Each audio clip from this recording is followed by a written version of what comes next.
Good morning friends. Next lecture છે preparation of the Neeru બસ્તી. તે નીરુ બસ્તીને આપણે કઈ રીતે તૈયાર કરવાની છે. તો પહેલાં આપણે શું વાત કરી હતી, માક્ષિક લવણ સ્નેહ. તેની અંદર પહેલાં તો માક્ષિક લેવાનું છે, 2 પ્રસૂત, એક અક્ષ એટલે કે એક કર્ષ જે છે સેંધવ લેવાનું છે.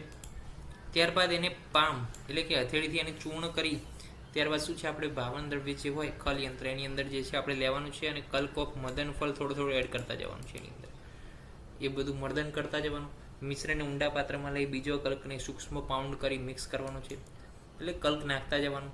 સમ હોવો જોઈએ કલ્ક, બહુ જાડો પણ નહીં, બહુ પાતળું પણ નહીં. આ મિક્સર દોષોની સ્થિતિ પ્રમાણે એમાં મીટ જ્યુસ છે, માંસરસ, દૂધ છે, સોળ છે, યુરિન છે, આ બધું એડ કરતા જવાનું છે.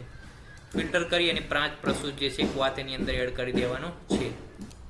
આ બધું જ એડ કર્યા પછી જ્યાં સુધી હોમોજીનસ મિક્સર ન થાય ત્યાં સુધી શું છે એને હલાયા કરવાનું છે, એનું મર્દન કર્યા કરવાનું છે. નીરુ બસ્તીના તમામ દ્રવ્ય પાણીમાં દ્રાવ્ય નથી, એટલે એક સમ મિશ્રણ બનાવવા માટે એક ક્રમ અનુસરવામાં આવે છે કે શું છે એના મેલ્ટિંગ પોઈન્ટ, એના બોઇલિંગ પોઈન્ટને અનુસરીને આ જે છે ક્રમ અનુસરવામાં આવે છે. તે હેતુસર મધ લવણ એ પહેલાં નાખવાનું, ત્યારબાદ ખાંડવામાં આવે છે ને પછી એની અંદર સ્નેહ ઉમેરવાનું, પછી કલ્ક નાખવાનો, ત્યારબાદ જે છે ક્વાથ, ત્યારબાદ પક્ષિપ દ્રવ્ય અને ત્યારબાદ મિક્સ કરવાનું છે બધાને કે વારાફરતી.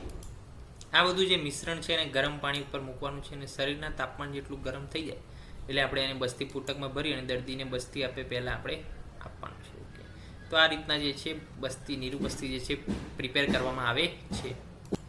આપણે તો નીરુ બસ્તી માટે એક જ જે ક્રમ યાદ રાખવાનો, માક્ષિકમ લવણમ સ્નેહ કલ્ક ક્વાથ ઇતિ ક્રમાત આવપેત નિરૂહાણમ ઇત સંયોજન વિધિ. તો એ જે છે આપણે ક્રમ યાદ રાખવાનો, પછી આપણે ગમે તે લખી શકશું. ઓકે, તો એ આપણી ટેકનિક છે.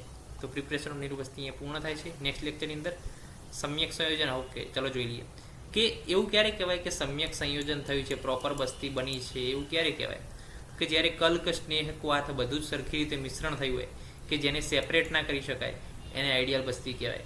અને એ શું છે ફળદાયી નીવડે છે. જ્યારે કોઈ બસ્તી વધુ સ્નિગ્ધ વૃક્ષ ના હોય, કોઈ બસ્તી બહુ તીક્ષ્ણ મૃદુ ના હોય, અચ્છ ના હોય, બહુ સાંદ્ર ના હોય, બહુ અતિ માત્રામાં અલ્પ માત્રામાં, બહુ કટુ ના હોય, બહુ લવણ ના હોય, એ બસ્તી બેસ્ટ છે.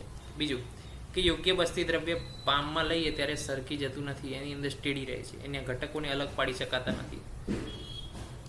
તો આપણે અભ્યાસ કર્યો કે બસ્તી કઈ બેસ્ટ છે, એના વિશે પણ આજે અભ્યાસ પૂર્ણ અહીં થાય છે. બસ્તી બાદ કેવો ડાયટ લેવો જોઈએ, કેવી લાઈફસ્ટાઈલ પાડવી જોઈએ, એના વિશે આપણે અભ્યાસ કરીશું નેક્સ્ટ લેક્ચરની અંદર. ત્યાં સુધી રજા આપશો. જય હિન્દ, જય ભારત, જય આયુર્વેદ, જય ધન્વંતરી. નમસ્કાર.